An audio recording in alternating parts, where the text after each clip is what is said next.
계산을 했다고 그럽니다. 그래서 이분이 톤당 이쪽 계산이 나오는데 그분 계산으로는 반도체 한 톤이 850억 달러다. 그러니까 조선도 좋지만은 삼성은 이 반도체를 해야 되겠다. 이렇게 이야기를 26년 전에 이런 이야기를 하고 있었습니다. 이병철 씨는 그 생활 패턴이 아주 독특한 분입니다. 그러니까 어떻게 보면은 일본에서 지금 이병철 씨 연구를 많이 하고 있습니다. 어떻게 보면은 일본산 마쓰시다를 우리가 생각하는 일본 기업인들 유명 기업인들이 많죠. 마쓰시다라든지 혼다라든지 도요타라든지 뭐 존경하는 사람들이 많은데 일본 사람들 입장에서는 오히려 이병철 씨가 아주 크게 보이는가 봐요. 그래서 이병철 씨의 장점을 이렇게 이야기를 많이 하는데 26년 전에 그 인터뷰를 읽어보니까 이병철 씨가 이렇게 이야기를 하고 있었어요. 그때 이분은 아주 그 일본 기업인들하고 참 친했습니다. 인간적으로 친하고 또 연세도 비슷하고 하니까 일본의 정경련에 해당하는 그 경단련이란 거기에 배장하시던 이나야마라든지 뭐 이런 분들하고 아주 친하면서 이렇게 비교를 하고 있었어요. 자기하고 일본의 그룹 회사 배장하고 비교하면은 자기가 더 잘하는 것 같다고. 이병철 씨가. 나는 하루에 일어나서 한 15개 정도 일을 하는데 내 친구인 이나야마라는 사람은 가보면 오전에 나와서 뭐 이렇게 일하고 또 점심때 식사하러 가서 한 2시간 동안 돌고 퇴근할 때는 딱 5시에 돌아가고 하더랍니다. 그래서 배장 그룹에서는 오히려 내가 더 일을 많이 한다. 그리고 한국 사람이 절대 일본 사람에 비해서 능력이 떨어질 것 없다. 일본의 장점은 이건 잘 설명하고 있습니다. 일본의 가장 큰 장점은 뭐냐? 정부에 대한 국민들의 신뢰가 있다.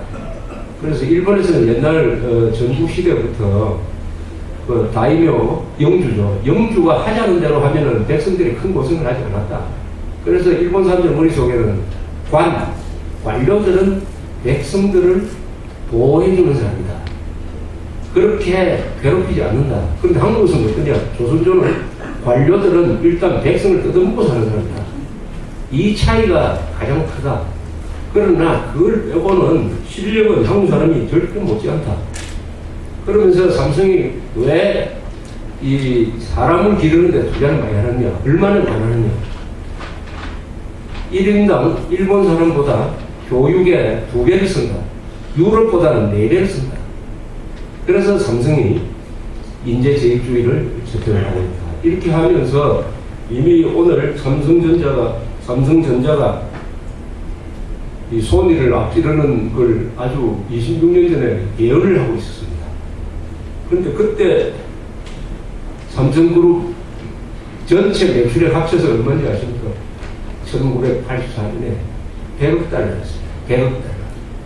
삼성그룹 전체입니다. 지금 삼성전자만 1,300억 달러인데 이 삼성조선 뭐 이런 거 다른 것까지 다 합치면은 아마도 삼성그룹 전체의 매출액이 지금 올해 한 2천억 달러 될 거예요.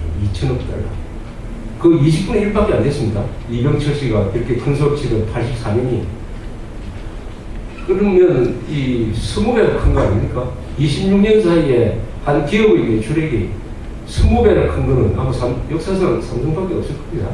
그래서 이병철 씨도 위대하지만은 그 아버지의 그 법을 받아가지고 이렇게 완전히 세계적 기업으로 만든 이건희 씨의 역할은 이병철 씨의 아들이 아니라 이병철, 이건희는 별개의 기업이다. 별개의 기업인으로서 거의 같은 수준에서 앞으로 평가하지 않을까 이렇게 생각을 합니다. 그 이병철 씨 인터뷰 중에서 제가 아주 재밌게 읽은 부분이 있었어요. 이 사람은 항상 이 재미를 강조해요. 기업하는 사람이 무슨 재미가 있겠느냐 하겠는데 이 사람은 제일 자기가 재밌는 게 새로운 업종을 개척을 해가지고 우리나라에서 최초의 공장을 만들 때가 제일 재밌답니다.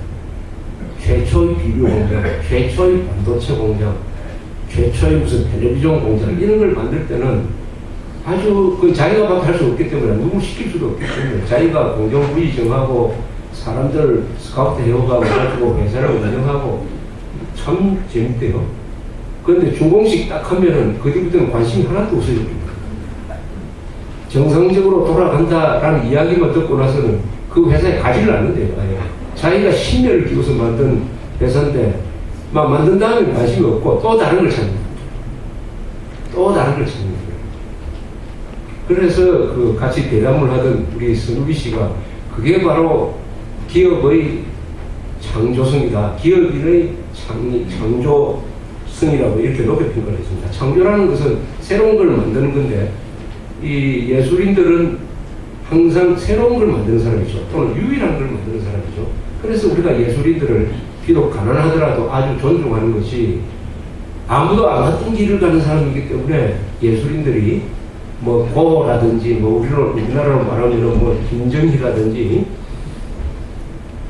모차르트라든지 이런 사람들 다 존중하는 것입니다. 그러나 기업인들도 그런 예술혼을 가지고 창조를 해 나가는 분이 있는 거예요. 그 전형적인 예가 이병철 씨인 것입니다.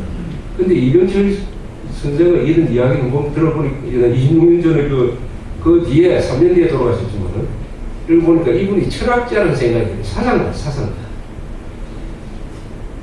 그래서 그 이병철 씨한테 질문을 했습니다. 종교가 있느냐고 하니까 자기는 유교라고 했습니다. 유교. 사실은 유교는 뭐 종교라고 보기가 좀 그렇죠. 그래서 유교라고 했는데 그러면서 자기를 선비라고 난 생각한다 이런 이야기를 했어요. 상인보다도 선비라고 생각을 한다. 선비라는 건 뭐냐? 선비적 기업인 어떤 철학을 가지고 나라를 위해서 나를 또는 인류를 위해서 일하는 사람. 그러면서 자기 나름대로 원칙을 딱 세워가지고 이병철 씨는 그날 하루하루의 시간이 딱 규칙적입니다. 5분 안 틀린다고 해요. 그리고 냉온탕 왔다 갔다 하는 횟수도 똑같고 냉탕에서 몇 분 있고 온도를 어떻게 맞추고 하는 것도 똑같고 그리고 일주일 생활이 똑같아요. 딱 그 규칙대로 하는 사람이었습니다. 그만한 자기 통제를.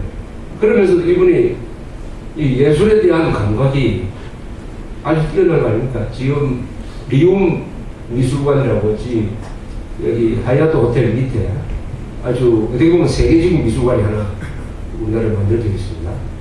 또 저 용인에 가면 원래 호암 미술관이 있었습니다. 거기에 국보가 얼마나 많이 있습니까? 우리나라 이 도울꾼들이 파가지고 잘못하면은 외국으로 갈 만한 걸 다 거의 다는 아니겠지만 하여튼 이병철 씨와 그분 형 되시는 이병각 씨 이 두 분이 많이 샀습니다. 사가지고 금관도 사고 해가지고 가지고 있다가 이분은 이걸 어디 국가에 기증할까 했는데 국가 관리 상태가 너무 안 좋아서 아예 용인에서 내가 호암 미술관을 만들겠다 해서 만들었다고 합니다. 그래서 이분이 기업만 해서 돈만 버는 사람이 아니라 그런 예술적인 감각도 아주 특출한 분인 교양인이었습니다. 이병철 씨는 정말 교양인이었습니다. 그리고 이분은 옷을 항상 일류만 가요. 시계도 굉장히 비싼 시계, 음식도 굉장히 맛있고 비싼 음식, 양복도 굉장히 인류를 항상 입고 다녔습니다. 인류를 즐길 수 있었기 때문에 인류가 뭔지를 아는 안목이기 때문에 인류를 만들어내고 삼성을 인류 회사로 만든 것이 아니냐. 이병철 씨 100년에 대한 그런 감이 있었습니다. 오늘은 주로 1등하는 사람 이야기를 해야 되는데 어제 호주에서 있었던 호주 오픈이라는 테니스 대회가 있습니다. 어제 보신 분 있습니까? 결승전을 했는데 결승전에 또 우승을 했습니다. 로저 페더러라는 사람이 아마 스포츠에 관심이 없는 분들도 로저 페더러라는 이름이 하도 워낙 이 신문에 자주 나오니까 이 사람 도대체 어떤 사람이냐 궁금해 하실 겁니다. 타이거 우즈는 너무 유명하기 때문에 다 아시겠지만 우리나라에서 아직도 테니스에 대해서 골프처럼 그렇게 많은 사람이 관심을 기울이지는 않는데 이 선수는 스위스 선수인데 지금 나이가 28이고 여기 골프처럼 테니스에도 메이저 대회라는 게 4개가 있습니다. 4개. 어제 한 호주 오픈, 그 다음에 프렌치 오픈이라 해가지고 파리에서 하는 거,